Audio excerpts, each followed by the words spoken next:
Hi friends, welcome back to our channel. ఈరోజు ఎంతో టేస్టీగా ఉండే ఆలు మెంతెం కూర ఎలా చేయాలో చూపిస్తాను. ఇది చాలా టేస్టీగా సూపర్గా ఉంటుందండి. ఇక్కడ నేను అరకిలో ఆలుగడ్డలు ముందుగానే ఉడికించి ఇలా పెద్ద ముక్కలుగా కట్ చేసి పెట్టుకున్నాను. అలాగే 2 కట్టలు చిన్న మెంతెం కూర తీసుకోవాలి.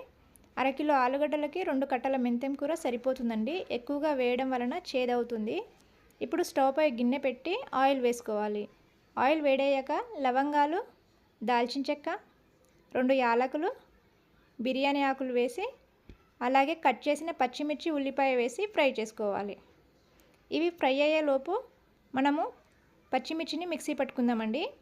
ఇక్కడ మీరు తినే కారాన్ని బట్టి పచ్చిమిర్చి తీసుకోవాలి. కాస్త కొబ్బరి వేసి జీలకర్ర వేసుకొని వీటిని మెత్తగా మిక్సీ పట్టాలి. ఇలా ఉల్లిపాయ బాగా ఫ్రై అయిన తర్వాత కట్ చేసిన మెంతెం కూరను వేసుకొని కలుపుకోవాలండి.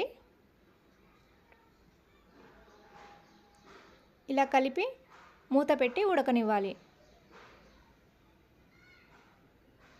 ఇలా బాగా ఉడికిన తర్వాత కాస్త పసుపు, అల్లం పేస్ట్, కరివేపాకు వేసి కలుపుకోవాలి. అలాగే 1 టీ స్పూన్ ధనియాల పొడి, కట్ చేసిన 2 టమాటాలు వేసుకొని కలిపి మూత పెట్టి ఉడకనివ్వాలి. ఈ టమాటా బాగా మెత్తబడాలండి. ఈ విధంగా మెత్తబడిన తర్వాత మిక్సీ పట్టిన పచ్చిమిర్చి పేస్ట్ వేసుకోవాలి.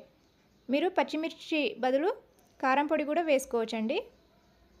ఇది అంతా ఒకసారి కలిపి మూత పెట్టి ఒక 2 నిమిషాలు ఉడకనివ్వాలి.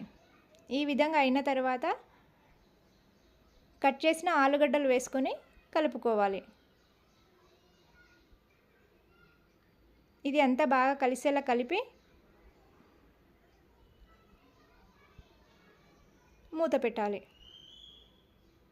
ఇలా 2 నిమిషాల తర్వాత ఆయిల్ అంతా బాగా పైకి వచ్చినప్పుడు ఒకసారి కలుపుకొని సరిపడా వాటర్ వేసుకోవాలి. అలాగే రుచికి సరిపడా ఉప్పు వేసి కాస్త కస్తూరి మేతి వేసుకొని కలుపుకోవాలి. ఇలా కలిపి మూత పెట్టి ఉడకనివ్వాలండి. ఇది స్లో ఫ్లేమ్లోనే ఉడకాలి. ఇలా బాగా ఉడికిన తర్వాత ఒక్కసారి కలుపుకోవాలి. చూశారు కదా, ఆలుగడ్డ అంతా బాగా ఉడికింది. ఇప్పుడు స్టవ్ ఆఫ్ చేసుకొని ఇలా రెడీ అయిన కర్రీని వేరొక బౌల్లోకి తీసేసుకోవాలి. అంతే అండి, ఎంతో టేస్టీగా ఉండే ఆలు మెంతెం కూర రెడీ అయింది. ఇది చపాతీ, రోటీ, అన్నం దేనిలోకైనా చాలా బాగుంటుంది. ఒక్కసారి ట్రై చేయండి.